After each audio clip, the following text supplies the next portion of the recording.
दयया सर्वभूतेषु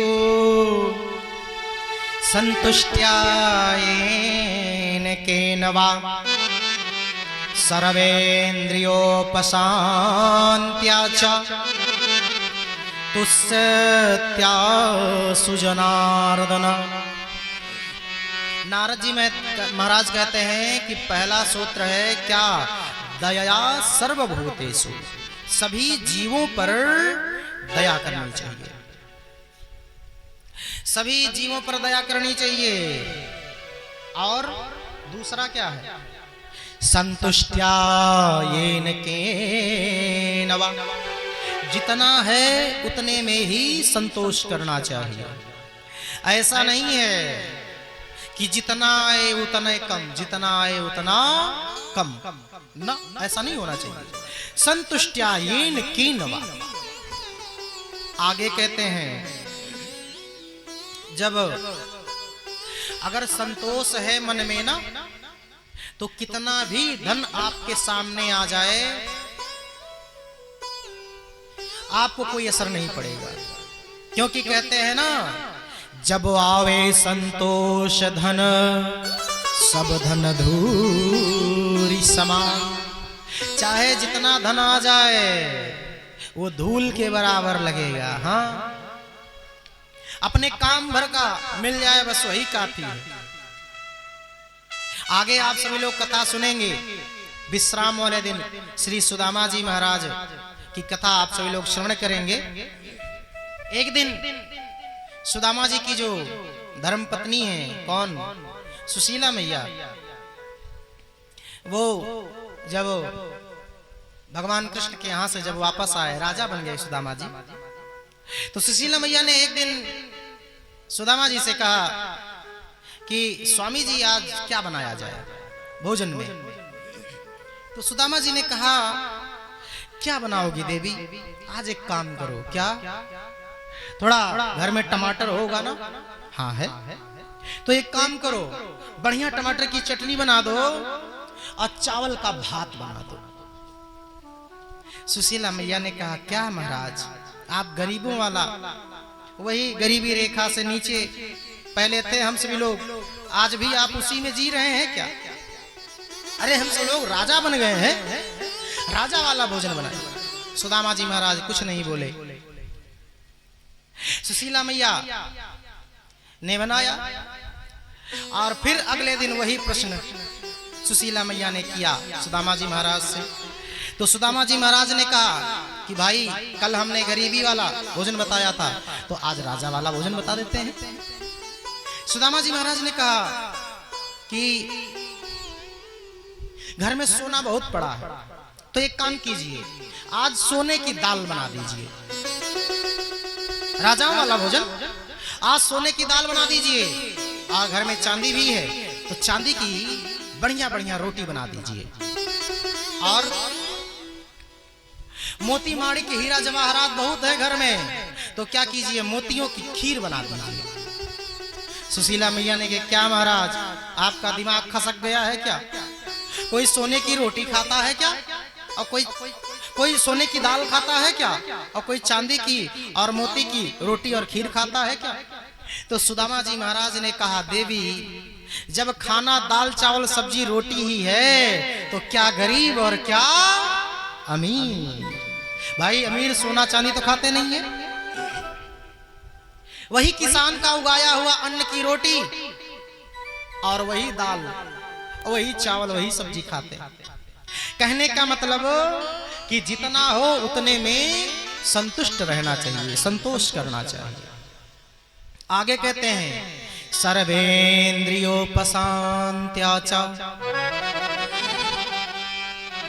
कहते हैं कि अपनी इंद्रियों को बस में कीजिए। मैंने कल भी निवेदन किया था कि अपनी इंद्रियों का निग्रह कीजिए। आंखें जो चाहती हैं वही मत दिखाइए, मन जो कहता है वही मत सुनिए, जीभ जो कहती है वही मत खाइए। और अगर इन तीन चीजों पे कंट्रोल हो जाए ना, तो भगवान शीघ्र ही प्रसन्न हो जाते हैं।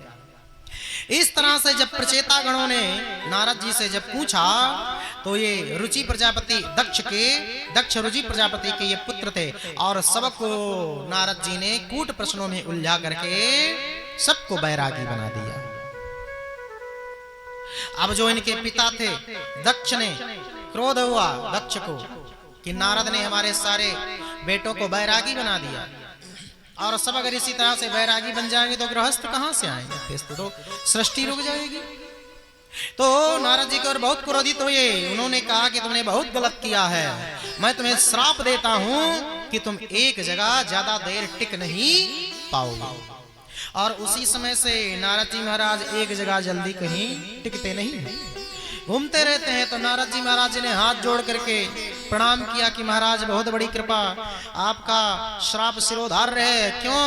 क्योंकि अब जितने घूमेंगे उतने चेला बना।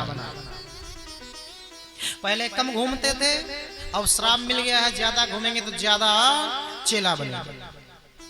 रमता जोगी बहता पानी। योगी संत सन्यासी अगर एक जगह रुक जाएं तो वो गंदे होने लगते हैं। जैसे पानी जब तक बहाव पानी में रहेगा तब तक पानी स्वच्छ रहेगा। पानी अगर ठहर गया तो पानी गंदा होने लगता है। उसी तरह से योगियों को संतों को चलते रहना चाहिए। नारद जी महाराज चले जाते हैं और आगे श्री सुखदेव जी महाराज कहते हैं कि उत्तानपाद के वंश की और उत्तानपाद की कथा तो तुमने सुन ली। अब मनु महाराज के दूसरे बेटे जो हैं, जो प्रियव्रत जी हैं, उनका अब चरित्र श्रवण कीजिए। प्रियव्रत जी महाराज एक दिन रात्रि के समय उठ गए, जग गए। तो रात्रि के समय देखा उन्होंने कि सभी लोग सो रहे हैं। तो उन्होंने क्या किया? उन्होंने कहा कि ब्रह्मा जी ने ये रात्रि बिना मतलब के बना दी।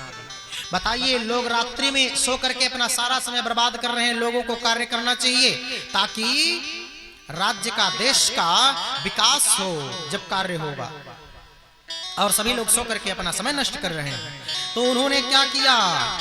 एक ज्योतिर्मय ऐसा रथ बनाया और उसको पृथ्वी के चारों तरफ चक्कर लगवा दिया।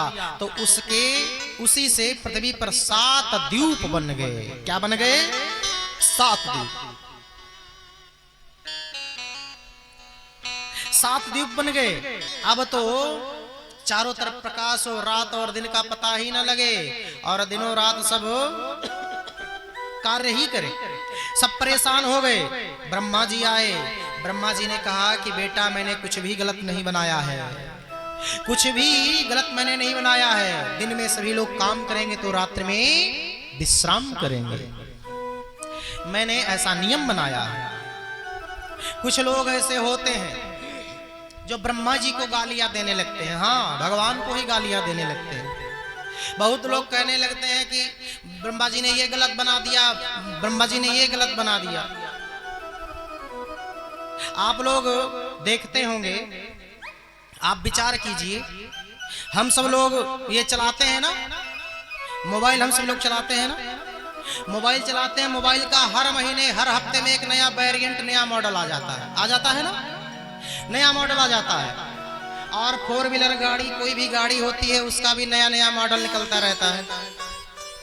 हर सप्ताह, हर हफ्ते, हर महीने या 6 महीने बाद कोई न कोई नया मॉडल आ जाता है। लेकिन आप विचार करो, क्या इस शरीर का कोई नया मॉडल आया है? आज तक किसी ने ऑब्जेक्शन किया हो? और नया मॉडल अगर आ जाए शरीर का तो कितनी दिक्कत होती है। अगर ये कान उठा करके यहाँ लगा दिया जाए तो कोई मतलब निकलेगा। ये हाथ निकाल करके नया मॉडल के चक्कर में यहाँ लगा दिया जाए तो बनेगी बात। पैर उठा करके सर पे लगा दिया जाए तो बात बनेगी। कोई नया मॉडल नहीं, ब्रह्मा जी ने जो बना दिया है वो एकदम परफेक्ट बनाया है। एक व्यक्ति बहुत परेशान था। वो बोला, ये ब्रह्मा जी गजब करते हैं। क्या? उसने कहा, ये जो बड़े बड़े लौकी जानते हैं ना आप लोग, कद्दू, ये सब जानते हैं ना, लौकी कद्दू। ये जो लौकी कद्दू जो बड़े बड़े फल होते हैं, ये नीचे लगते हैं या छत पे लगते हैं, छप्पर पे लगते हैं। और जो छोटे छोटे होते हैं, जामुन वगैरह, ये बहुत ऊंचे ऊंचे लगते हैं पेड़ों में। ब्रह्मा जी ने बहुत गलत किया। एक दिन संयोग से वो जामुन के पेड़ के नीचे बैठा था और ऊपर से एक जामुन उसके सर पे गिरा, और जैसे ही उसके सर पे गिरा जामुन तो उसको तुरंत समझ आ गया क्या कि अगर जामुन की जगह अगर कद्दू गिरा होता खोपड़ी पर, अगर लौकी गिरा होता तब तो हमारा सर ही फट गया होता। तो ब्रह्मा जी को बहुत धन्यवाद देने लगा। ब्रह्मा जी ने आपने बहुत सही किया जो जामुन इतना ऊंचे लगाया और कद्दू को छप्पर और जमीन पे लगाया। कहने का तात्पर्य कि ब्रह्मा जी ने जो भी बनाया है वो बहुत परफेक्ट बनाया है। ब्रह्मा जी ने जो भी बनाया बहुत सही बनाया। एक बिटिया गई, नई नई शादी हुई ससुराल में, और पहले दिन उसने बनाया भोजन, और जब भोजन बनाया तो उसने नमक डाला, और जब नमक डाला तो नमक थोड़ा तेज हो गया सब्जी में। सासू मैया ने और डांट लगाई, तुझे खाना बनाना नहीं आता, भोजन बनाना नहीं आता, नमक तेज कर दिया था ना। अब तो उसको गजब की डांट पड़ी महाराज। अगले दिन उसने फिर भोजन बनाया, फिर नमक डाला तो संयोग से नमक कम हो गया। फिर सासू मैया ने डांट लगाई, अरे क्या कर रही है तू, तुझे भोजन बनाना नहीं आता है, इतना कम नमक क्यों कर दिया।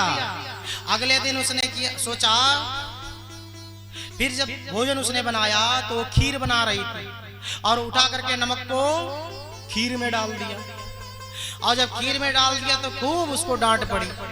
अब उसने क्या किया, नमक का डिब्बा लिया, उठा करके बाहर फेंक दिया। बोला कि सारा झगड़ा का जड़ जो है ये नमक ही है।